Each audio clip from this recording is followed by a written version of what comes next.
Hello Ride On people, today we're riding the Triumph Tiger 800, the brand new model for 2018, and this particular model is the XRT, the top of the range road version. So without further ado, let's see what it's like.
So this thing has a brilliant gearbox. It's very smooth, it's very light, you barely know you're putting it into gear. The clutch is light, the throttle response is smooth, the seat and suspension feel pretty firm on the rear and just nicely dampened on the front, and overall it really handles well and feels extremely agile. It's a very fun bike.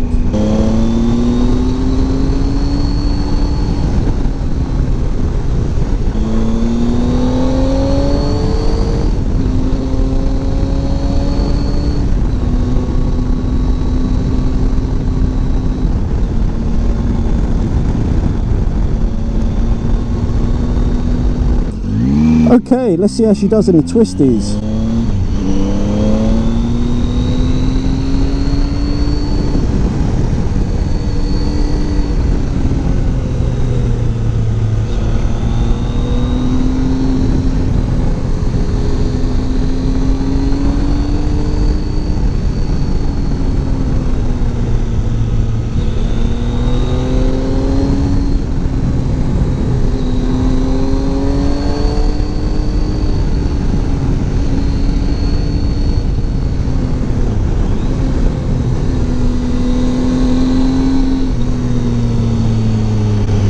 What a terrific little bike, really fun, really agile, fairly decent ground clearance, lovely engine, beautiful, very smooth, lots of fun, really agile.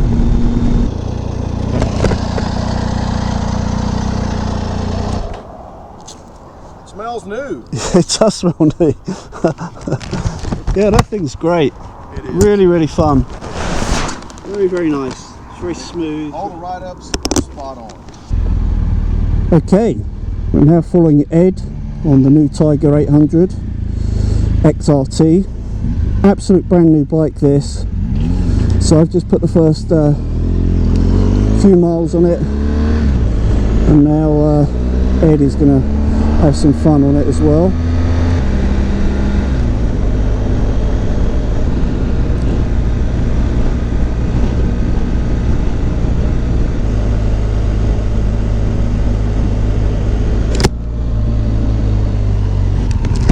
Okay, you enjoyed it? It is a lot of fun, isn't it? That smile says it all.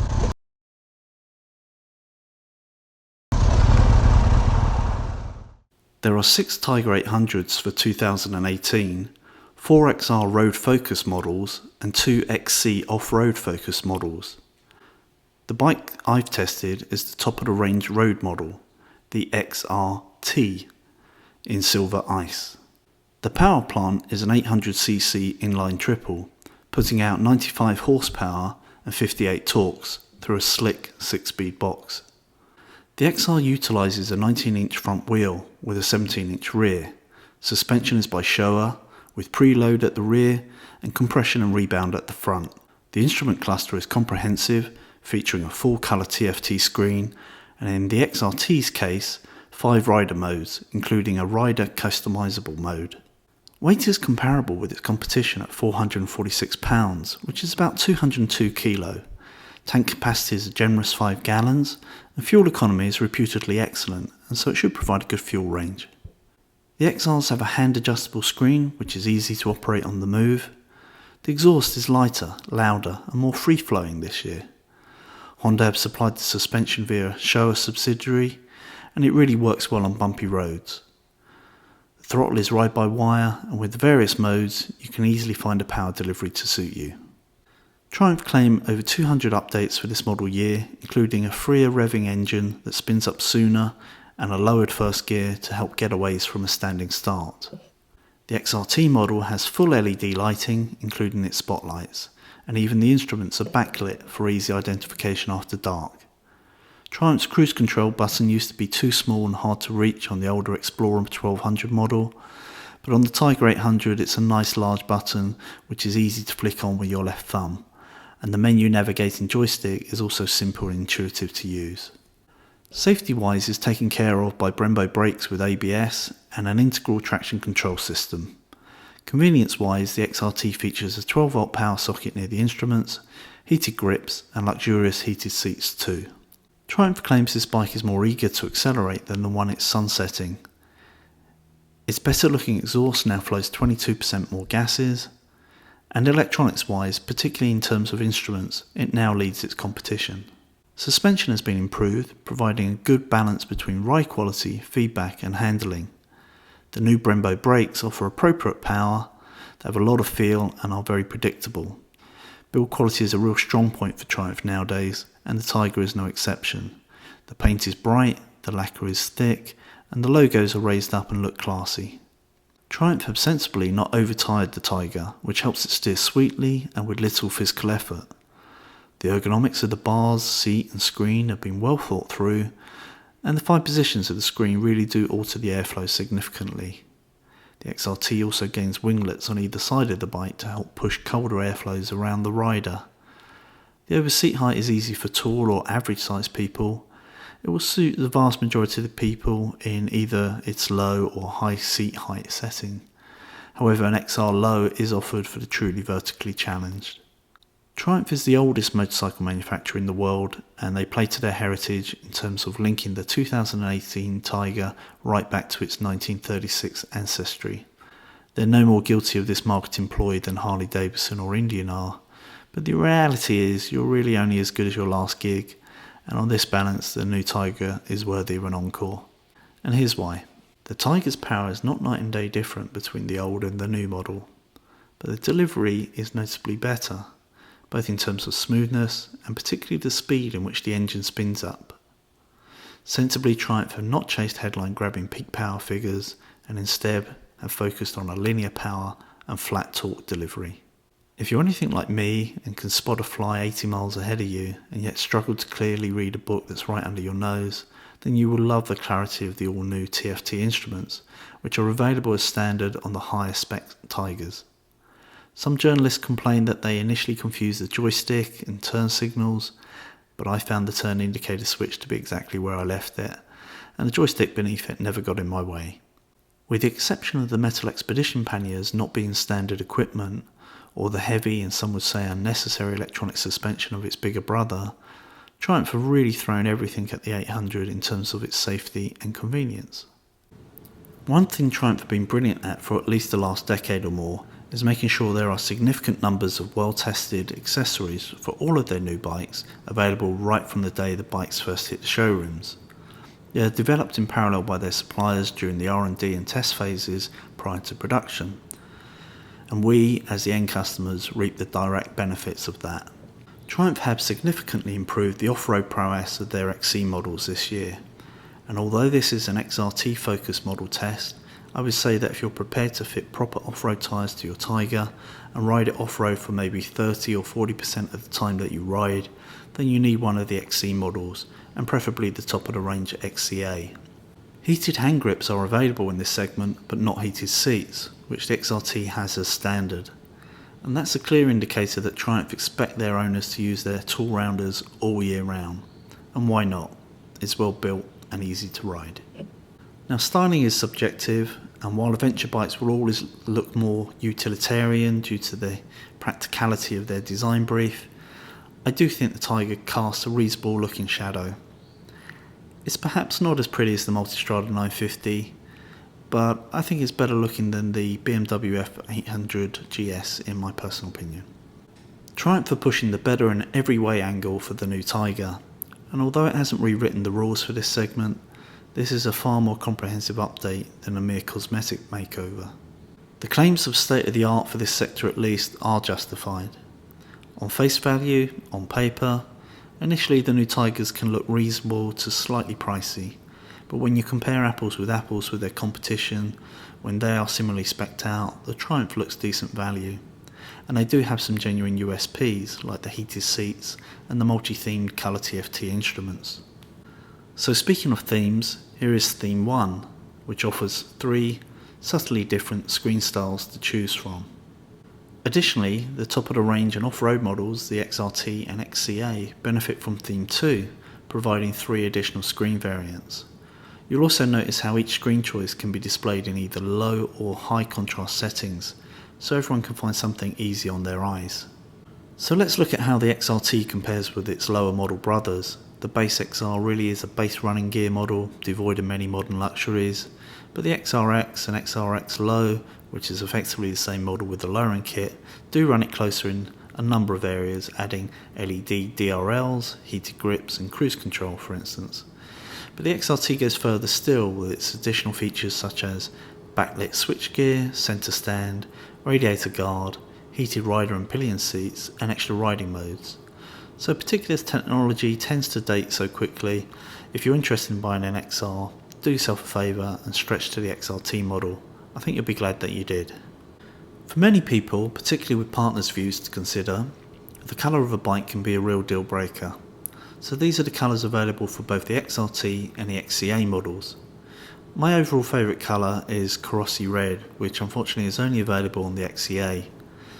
For the XRT, I think the Silver Ice, which looks more graphic really in the flesh, looks pretty classy. But my choice would probably be the flat matte Cobalt Blue. It looks better in person than in any brochure or on an internet image. Matte colours cannot be waxed unless they receive a thin coating of lacquer by the manufacturer. I don't know if Triumph do this, but it's a colour I'd have anyway. The power curve of the Tiger is textbook linear smooth at a 45-degree angle. This style of power delivery may not excite racers, there's no massive on-off kick in the delivery, just smooth and predictable power. In short though, it's everything you want when riding on unpredictable surfaces in bad weather conditions. Now this is the sort of torque curve produced by a Harley-Davidson 107 Milwaukee 8 engine for instance. The big difference is that the Harley can only reproduce it over 2 to 5,000 revs, whereas the Triumph is holding on to near maximum torque right from 2 all the way to 10,000 revs. Now torque is the amount of work we can do, and power is the speed at which we can reproduce that. So think of torque as being how hard you can land a punch, say, and power as being how quickly you can repeat those punches. You need torque to get you moving, but you need power to keep you moving. So while a Harley is all about 0 to 50 miles per hour, the Tiger is also about 50 to 100 miles per hour as well. Or to put it another way, if I were commissioning a brand new engine design and I were to draw the power and torque curves to show any engineer what my ideal power curve would be, then irrelevant of the peak numbers that they could otherwise produce, these are the exact same curves that I would ask them to reproduce. Triumph are perhaps the best manufacturer at ignoring headline-grabbing numbers and providing engine delivery that genuinely works best at real-world speeds. And so, the bottom line. I wholeheartedly recommend the Tiger 800 for anyone looking for a well-built and brilliant all-round, do-it-all, versatile motorcycle. It will fuel brilliantly in the city, mixing it with rush hour traffic in the pouring rain. It will take you and a partner away for an adventurous and sunny long weekend, and it will keep up with your friends on more sporting tackle once the roads turn into switchback hairpins. So would I own it over a BMW F800 GS or a Multistrada 950? I think the BMW is starting to look very tired now, and the planned revisions for this year don't convince me that it will be a better all-round motorcycle than the Tiger is. The Multistrada is a good bike, and a fine looking one too, but there's something more solid about the quality and the finish of the Triumph that just makes me think that it will continue to look shiny and work more reliably for longer than the Ducati might. And surprisingly to me, I felt that the Triumph handled better than the Ducati, particularly in terms of its steering and planted feeling. The Ducati has superior ground clearance, but only at angles well beyond the primary scope of these machines. So would I own it over a 1200 adventure bike? Well, I've owned a Tiger 1050 and 1200 before, plus a Multistrada 1100, an R1150 GS, an R1200 GS, and presently an R1200 GS Adventure 2. So I feel relatively well qualified to offer a personal opinion on that.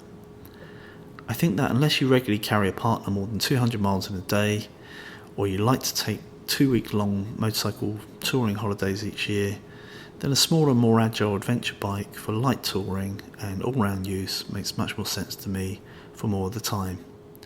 They're cheaper to buy and they're cheaper to own. They offer everything the bigger bikes do, with the exception that they'll never be quite as comfortable over vast distances, and they are chain drive over typically shaft, and aren't quite as image satisfying to those that care about such things. But the 800s offer greater agility and are certainly more fun. They put a bigger smile on your face, especially once the roads turn twisty. So in summary, as time goes by, I'm finding fewer and fewer reasons not to buy a Triumph again sometime. Personally, for my needs and enjoyment, I would buy an 800 adventure bike over a 1200 right now. And to me, unless you ride on dirt every day, the Tiger 800 XRT is the most desirable model for this particular year. It's a bike that you can buy with both your head and your heart. So I hope you liked this week's video of the Triumph Tiger 800 XRT. It was certainly a lot of fun to ride. And thank you very much for supporting my channel, for entering your comments below, and for sharing these videos with your friends. And most importantly, for subscribing. If you haven't already subscribed, click the button now and enjoy more videos similar to this. Thanks very much for your time. Last but not least, ride often, ride carefully, and ride on.